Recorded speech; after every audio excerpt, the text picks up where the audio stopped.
Okay, so welcome everyone to the podcast, The Heart of Food and Beverage. Today we are meeting with founder Shadi Afham from Santé Delights, and she's going to talk about her beautiful products that she has just launched in the last year onto the market. Welcome, Shadi. Thank you, and thanks for having me.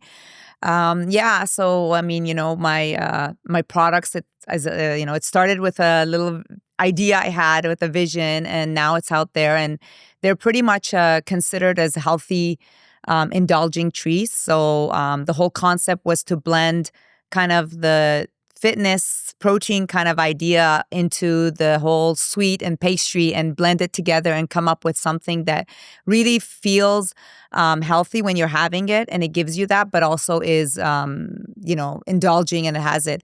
And these are all gluten-free. They're gluten-free squares, and they obviously, as you can see, they come into these packages of two. We have the vegan version, and then the others have added protein in them.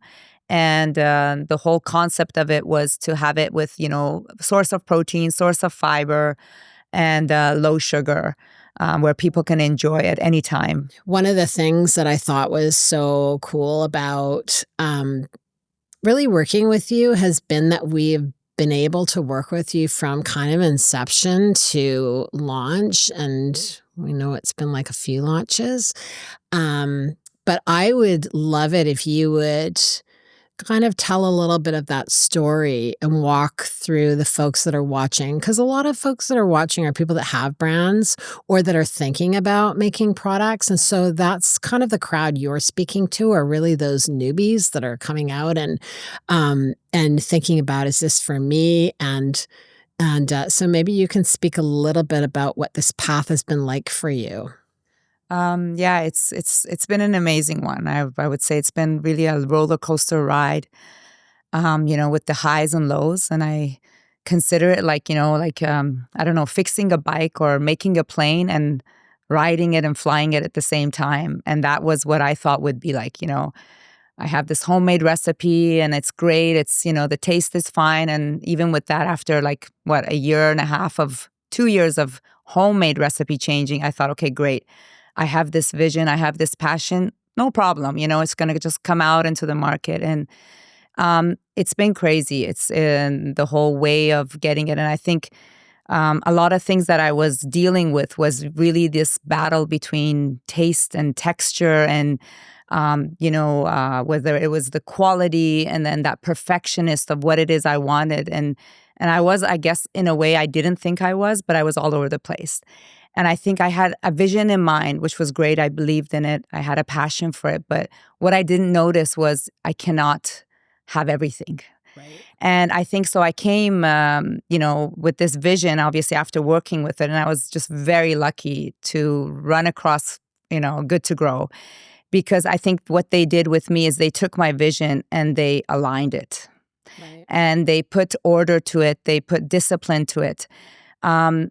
And I think what happened was I was really, because out of the love and passion with my background in fitness, nutrition, and holistic well-being, I've always lived my life with that. I always thought, this is what I want for others. And it came out of love, right? Yeah. Every moment of making it to creating it. And with the challenge, I think, was that I was trying to give this love to everyone. Right. And I couldn't, because then, my target market was over the place. The whole branding was everywhere. The marketing was everywhere. Even product development for me was like, keep these things in there, whether it was like the no sugar, the diabetic friendly, keto, like put in everyone, Yeah. And I think this whole perfectionist part of me was taking over. It was taking over my focus. It was taking over of what is it that really, what was like, step back, what is your vision, and go forward. And I think what we really need to focus, I've learned throughout of, as you said, redeveloping, but I just don't really think that's part of what it is just for a few, like a small business or someone who's launching. I think that's just an ongoing process of constantly redeveloping your product and rebranding it to hit that market, because the whole world is changing. The needs are changing, the desires are changing, lifestyles are changing. But I think what kept me going was just the belief that I had in that vision, and that I wanted to have something. And the challenges, like emotionally also, like I was just, I was gone. Like it was just a running machine, and it was wearing me down and draining me rather than a process where I can actually enjoy and be in the moment. Yeah. And it makes me think that it's this like need to please, right? Like, so try and make everybody happy. But what I think we saw through the process was that that's not what comes first. Actually, what comes first is that product. And then, did you not notice that actually when you came with the right product, it actually did please a lot of people, right? Yeah. It was kind of reverse. It was like, we're just trying to make everybody happy. And then it's like, okay, let's focus actually on the product. Yeah. And then all of a sudden, all these different groups of people were like, oh, my son's eating this and I'm eating this and my friends are eating this. And Yeah, and I think that's what happened. Like at the beginning, I had this whole vision. I'm going to make healthy indulging. I'm going to make healthy a lifestyle. I'm going to make, all these pastries and things that with my background with the, as a trainer, dealing with clients and people and even loved ones around me, everyone had a problem. And I thought, okay, I got it. I've got this. Oh, I've got my dad. He's diabetic. Oh, I've got this friend. She's, gluten-free. He's keto. I'm going to bring it all in there. And it's going to be great. It's going to taste great. No, it doesn't work like that, right? And I think that's how it worked, because I remember with the first trade show from the ground up, I went in there as a diabetic-friendly, keto-friendly, all-inclusive. Boom, boom, boom, boom. Interestingly, nothing with and then healthcare came in there. Then I was like, oh, I'm going to move towards healthcare. Let's keep it like, zero sugar, this.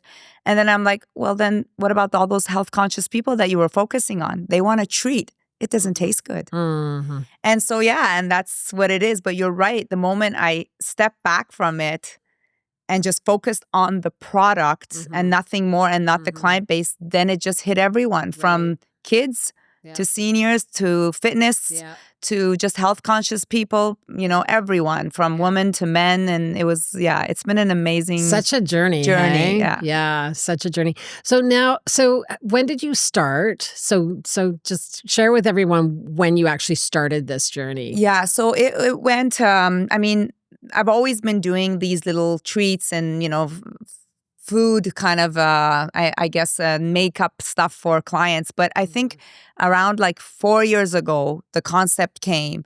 And on a trip when I was visiting my sister in Iran, and she was like, give me some ideas. We started working on that in the kitchen. And, at the beginning, it was the same health conscious, but, different ingredients, different base that. And then, things happened over there. I came back to Vancouver and then I thought, I want to do that. And so I would say like around 3.5 years ago, I started with the home kitchen kind of thing. And I started making it and then adjusting it. And then I got some feedback from some co-packers and about the texture, the taste, and, what was in my head was not what's going to go work out there. Until around almost, 2.5 years we've been working together, I think. Almost, 3 years, I guess, from when I started taking the Sprout series of just understanding what is the food and beverage, like how do you even do it, what is processing. And then when I figured out I really want to go with that, then actually when I started working with you guys with Good to Grow is when what started as, let's just make this homemade recipe out in there. And then it went through that whole thing. So I would say like 3 years of constant product development. Mm-hmm.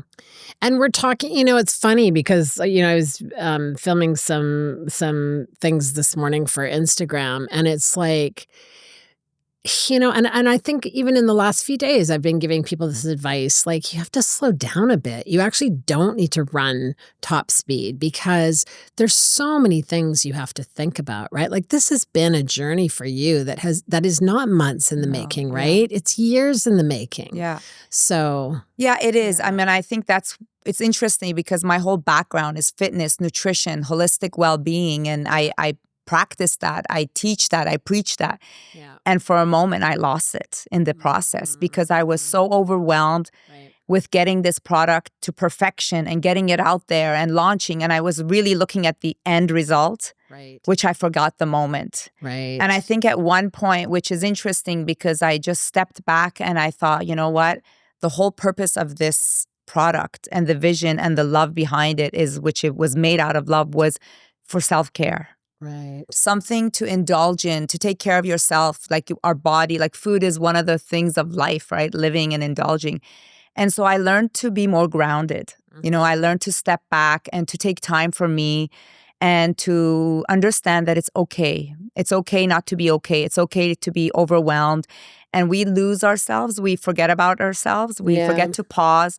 And I think the biggest thing that helped me was when I took my focus off the result and right into the moment. So whether it was product development, it was all about that moment. How does it taste? How does it feel, rather than what is going to happen? Let's get going. Exactly. Get over to that finish line. Let's go. Yeah, I know. Yeah, and so it is very important. I think self-love, which is exactly what this is very important. That the pauses we take, the breaks we take, of honoring ourself, our body, our mental, health.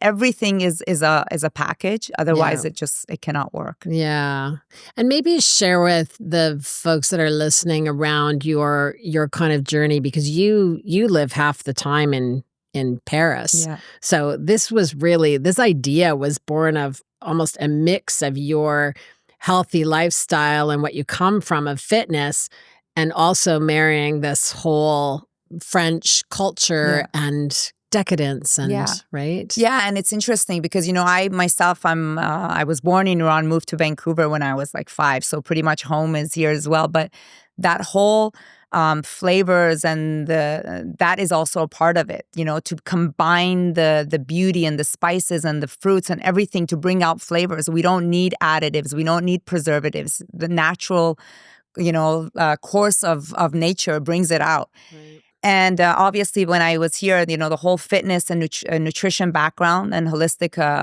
wellness and fitness brought in this whole idea of, okay, you need to put it together. It's just not working out and fitness, but it's also nutrition, which is a big part of it. And that's when I started coming out with recipes, until when I moved to Paris for a while, 8 years ago. And I was just amazed at the beauty, at the craftsmanship, at what they do to make things beautiful, because life is supposed to be beautiful. Right. Even when you eat, it's supposed to feel beautiful. And so it just came across that the problem I've been having with all these clients all these years is they will have the snacks. They will go grab that healthy bar, the healthy, whatever it is, or make a healthy meal. But at the end of the day, they're going to reach out for something that feels like a treat, that looks like a treat.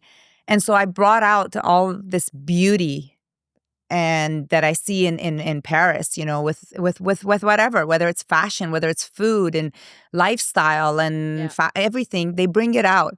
And it makes a big difference in the way you feel. Yeah. It's like, I don't know, wearing something nice or having a great body. It's the same thing as biting into something. And so I kind of combined the whole world in there with my background in fitness and nutrition, the life and the beauty of the Parisian life, and at the same time, my culture of the richness of how food is important, because that's what brings people together, and came up with that. So it is really me in there, right? And with every bite, that's what I want people to enjoy. The other thing that I think is really important about this and about the journey of what you were doing is that often when you look at the category itself of your products have protein in them, they're good for you, they're not, anything that's put together like this is processed in a way, but there's different levels of processing, right? There's yucky processing and there's minimal processing. But so you've always gone this path. And I think what's kind of challenging about it is that a lot of people that come from fitness and create these products, it's like 30 grams of protein in this bar, and, what you've done is you've kind of taken something and you've fused it. You're not just saying, hey, this is something that you just get for your fitness or whatever. You're taking both of those things and marrying them together, which I think is actually quite wonderful, because not everybody wants to just like you're saying, it's not a treat to knock back a bar that's got 30 grams of protein in it just so you can get your protein hit, so you can go lift your weights. This is something that's saying like it's going to actually do more than one thing for you, right? You're going to enjoy the taste of it. Yes, exactly. As though it's a treat. And it's also going to give you, right, this benefit. Yeah. And I remember when you were making this and I was saying to you, well, you're doing something really challenging, which is why it's so hard. If it was that easy, then you'd see a million people around you making the same kind of product. So I think that's been part of it as well. Yeah. And it's been interesting because, at the end of the day, I'm into fitness. So I've been okay, and I'm not that picky about food. So I would go grab the bars, whether it's just like a healthy bar or a protein bar. Yeah. And I'm like, oh, okay, there's not really that much of a taste, but I know it's great for me. But that's not life. You cannot just rely on living, which a lot of people do, with just protein bars and protein powders to get there, as you said, that boost of that protein in there. Right. And so that was what I wanted to do. And it's interesting because that was a big shift when we decided to add the protein powder in there. Right. Because it was supposed to be just a treat, not a protein. And that little fact was what the whole combination came together. Yeah. So I have a treat with added protein, and I'm so happy because actually there's a version, the peanut butter one, that is still vegan. Right. So, because at the end of the day, I do want to reach out to as many as I want, but not be keen about, hey, everyone. But it's great that those can enjoy it. So it's like, you get your treat, but also you get the added benefit of a little bit of protein and the fiber, and you don't have to feel guilty about it and really enjoy it and indulge in it, right? Yeah, for sure. And so when I think about I guess I kind of want to pivot a bit and talk about what it is to run a business and how kind of all-consuming that can be. And so what do you have to go run on a treadmill to get your yayas out? Or what is it that you do to try and counterbalance this really heavy stress and, and pressure to get things done? What do you do? It's funny because it's really a combination of movement and stillness. So, it can get hectic. The beauty of having a 9-to-5 job, I guess, is you go in, you do it, and you're out, period. It's done. And while with your business, it's always a 24-hour thing, right?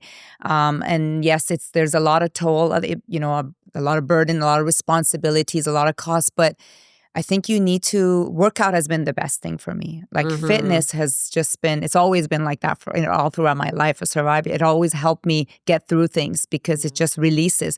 But, as years pass by, I also learned that you cannot just be moving because life is moving. Your business is moving. You're always running. Even though it's great, I've learned that you still need to take moments where you're just still. And it's meditation, it's journaling, it's just taking a pause to be alone, and then taking also a pause to spend time with friends and family, but just spending time, not just rushing through it. Right. But I think, the biggest part has been the fitness part and that the whole meditation and just pausing and stepping back and just, what? It's okay. I'm going to take half a day off. Nothing's going to change, but it does boost me. It does refresh me. It's like a cleansing, right? Yeah. And it gets you going again. Yeah. Especially with your own business, you need that energy and you have to maintain it. And how do you feel now? Now that you're this far in, do you feel more stressed than you do relax, or do you feel, what do you see for the future now? I think it's just the stress is different. Like before, it was stress and fear. Yeah, okay. Stress because everything I was doing, I was afraid. I was a doubting. And I think that's where we all have choices, whether you do things out of love and feeling that, just believe in it and take the action, or you take the action with little steps with doubts and fear. I think obviously, as you start the business, problems don't get less. It's not like you're out there. They actually become more and more. So you need to put more time in there, more effort, more mental, attention. But I think it's just the stress has become more of it's like more management, trying to organize things, manage it, find the right people, the support system. Right. So I think that is where the stress is. So I am not saying that I'm not afraid. Like, I'm just like now in I three. think it's good. I Yeah. actually think it's good. I think when we're not afraid, it's too easy, or we've already determined what's going to Yeah. happen. And usually it's like, I'm just going to jump out. Yeah. Right. And so you're not as fearful because you're like, well, I know the end. Yeah. But when you don't know, you're walking into the unknown, and it's some fear is good. Yeah. Some fear is good. If it's not fearful, it's not new. Right? Yeah, and I think that fear is also, if you look at it from a different perspective, as a learning curve, as a lesson of something that, okay, why am I afraid? Maybe I need to learn something. Maybe I need to reach out to someone for help. I think it actually pushes you. Of course. To go beyond your comfort zone. Yeah. It pushes you to go into the next level. Because had I known that, oh, you know what? For instance, I've got the investment, I've got the money, or I've got the people, I can just hire it.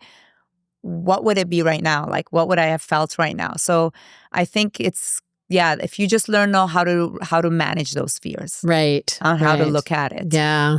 Yeah, I think so. Everything that you said, I think is going to resonate for the folks that are watching, especially the ones that are thinking about starting a business or have just maybe started and they're in the farmers markets. Is there any kind of advice that you feel like you could give to them, given that you really did start this from just this idea and a little recipe at home? Is there anything that you could help these folks with to get them to kind of look at their path in a different way? Yeah, I think, I've been there, and I know how important it is to have someone just kind of hold your hand and move you and say, you know what, it's going to be okay. And I think the biggest thing is to lead with your heart. Yeah. You have to do what you do. You have to love what you do. You have to. I agree. And you can have any vision, but if there's no passion in there, if there's no love in there, it won't go. You can go, even launch it, but it will fall apart, because I think there's a connection. Everything is energy in this world. And what I want to tell those that are there are, if you have that vision and you believe in it, never give up. Be persistent in what you believe in. And I think the strategy for this is community. At the end of the day, yes, we are our own leaders. We are our own drivers in the car. But if you don't have that support system to take you through, and I'm one of those that I'm like, I'm always going to do everything on myself. I don't want to bug anyone. I don't want to lead. But I learned that it doesn't work that way. Right. You need your support system, whether it's family and friends to help you through the beginning phases, emotionally, financially, even the tasting, the trials, that's where they were. And then you need the professional support. And I've been blessed, with finding Good to Grow, because had it not been for them, this vision would still somewhere be up in the air, right? And what they did with product development for me, to bring this, and it went through this is 2-3 years of product development. And it's interesting because it's not just for those who are starting or in the farmer's market, or just, they haven't launched yet, or they just have an idea. But I think even I look at others, how they're constantly redeveloping. This is an ongoing process. It is. But at the end of the day, the core of it is to go with your heart. Don't let fear take every choice you make it out of love, make it out of self-care, and make it out of what you think whatever works for you, do it for others. And don't put anything else. Enjoy the process, enjoy the ride. We all think that these obstacles and challenges that are named are really roadblocks. They're not. They're learning curves. And they pretty much actually show us which path to go. Because had I not had that big pitch and plate, feedback, which was very hard to swallow, because I just thought I had it all. Maybe explain that a little bit. What happened? So I went in the pitch and plate, with 3 products. Product development was done. I thought it was great. Although I must say, deep down, there was something there that I needed more. But I thought, you know what, it's fine. Healthy product. But I went in there, and it was great to, run into all these people, but the feedback was not good. Right. It was not good at all, because there was a problem with the texture and the taste. Yeah. And what I was branding myself as a healthy, indulging treat did not come across like that. People were like, great, you have a great product. It looks clean, everything, but on paper. And it was a really hard time. It took me a while, a week, I would say, to just kind of sink it in and say, you know what, it's okay. And for a while, I was even iffy, do I even have a good product? Should I even continue? Yeah. But then that's why I'm saying you need to love what you do. Because I believed I do have a product, it just needs to be changed. Your resilience was unbelievable Yeah. through this process. And I would say that that's one of the most difficult things, and probably something that would have discouraged 90% of the people if they had gone through the experience you did, and people giving you negative feedback like that. The market channel that you expressly decided you were going to sell to, healthcare. Yeah. I don't think there's very many people that would pick that up again and say, okay, I'm going to run at this again. And you did. And I think that's such like that kind of resilience. What does that tell you? It tells you that you took something and you went that just last step. I'm going to try just one more time, and then boom, it opened. And it's funny because so many people don't know that they're really a couple of steps away from that. No, I know. And instead of looking forward, they look back. Yeah. And then they turn and they go. Yeah. And I was that close, Yeah. but there was something in me. And that's why I say you have to go with your passion, because that heart was beating for this product and the belief. And I was like, you know what? No. Come on, we're going to do one more product development, one more. And thanks to you guys. That's great. As I said, it started from this consulting thing and that, but it really has turned into a family for me, like the whole Good to Grow team. Yeah. And I'm blessed for it, because that's what the whole thing with this Santé Delights is. Yeah. It's for me, it's to leave a legacy of healthy, connecting, loving community. Yeah. And it's still a pinch me moment. I can't still believe when people say, "Hey, we went to Stung's got this," and I'm like, I'm actually out there. I still don't believe it, but that's wonderful. It's great. Well, what a great story. And also what an incredibly inspiring story for people that are listening, that are either in that spot where they're like, should I keep going?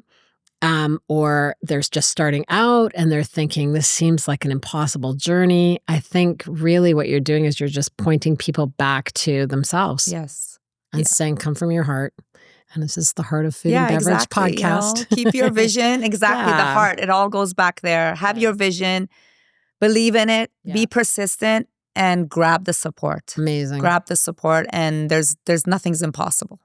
Everything is possible if you believe. Well, that's wonderful. Thank you, Shadi. Thank you. Thank you for having me. Thank you for being with me on this journey and continuing to be there. Looking forward to what's more to come. Thanks, Andrea. Me too.